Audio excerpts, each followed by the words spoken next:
ఫిబ్రవరి 14వ తేదీని బ్లాక్ డేగా ఎందుకు అనుకుంటున్నాం? 2019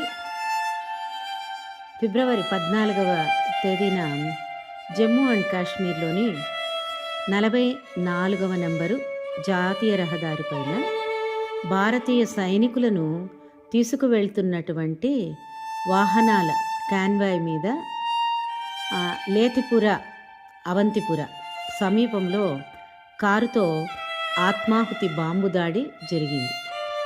ఇక్కడ 2500 మంది సైనికులు 78 బస్సుల్లో వెళ్తూ ఉంటే 5వ నంబరు బస్సు పైన ఈ ఆత్మాహుతి దాడి జరిగింది. 40 మంది సెంట్రల్ రిజర్వ్ పోలీస్ ఫోర్స్ సైనికులు, ఒక ఉగ్రవాది మరణించారు.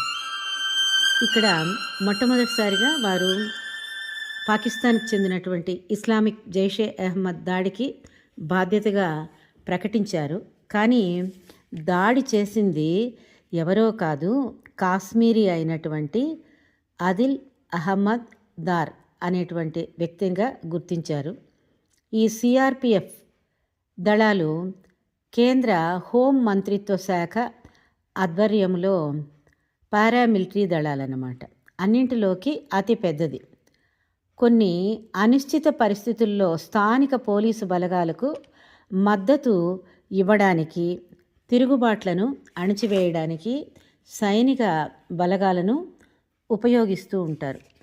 ఈరోజు ఖచ్చితంగా 14వ తేదీ ఫిబ్రవరి 3:15 ఈ దాడి జరిగింది.